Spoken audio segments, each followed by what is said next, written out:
Now at Iconium they danced together into the Jewish synagogue and spoke in such a way that a great number of both Jews and Greeks believed. But the unbelieving Jews stirred up the Gentiles and poisoned their minds against the brothers. So they remained for a long time, speaking boldly for the Lord, who bore witness to the word of his grace, granting signs and wonders to be done by their hands. But the people of the city were divided. Some sided with the Jews and some with the apostles, when an attempt was made by both Gentiles and Jews with their rulers to mistreat them and to stone them. They learned of it and fled to Lystra and Derbe, cities of Lycaonia, and to the surrounding country, and there they continued to preach the gospel.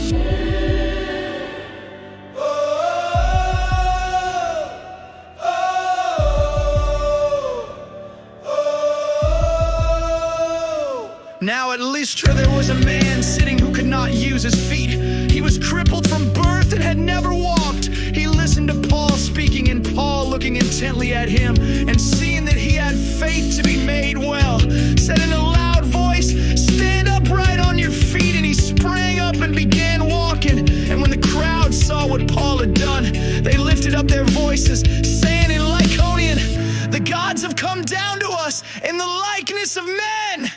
Barnabas they called Zeus, and Paul Hermes, because he was the chief speaker and the priest of Zeus, whose temple was at the entrance to the city. Brought oxen and garlands to the gates and wanted to offer sacrifice with the crowds. But when the apostles Barnabas and Paul heard of it, they tore their garments and rushed out into the crowd, crying out, "Men, why are you doing these things? We also are men of like nature with you, and we bring you good news that you should turn from these vain things to a living God, who made the heaven and the earth and the sea and all that is in them. In past generations he allowed all the nations to walk in their own ways.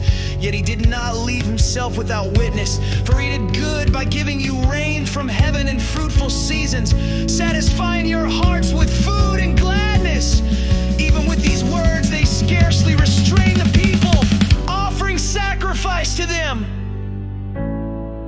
But Jews came from Antioch and Iconium, and having persuaded the crowds, they stoned Paul and dragged him out of the city, supposing that he was dead. But when the disciples gathered about him, he rose up and entered the city. And on the next day he went on with Barnabas to Derbe. When they had preached the gospel to that city and had made many disciples, they returned to Lystra and to Iconium and to Antioch, strengthening the souls of disciples, encouraging them to continue in the faith, and saying that through many tribulations we must enter the kingdom of God.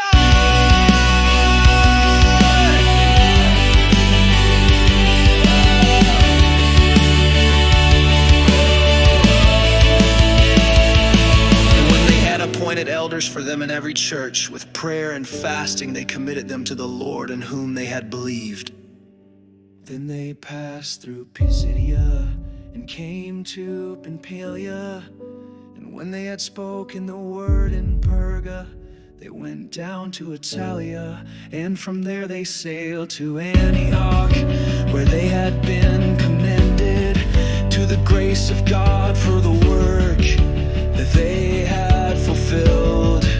And when they arrived and gathered the church together, they declared all that God had done with them, and how he opened a door of faith to the Gentiles.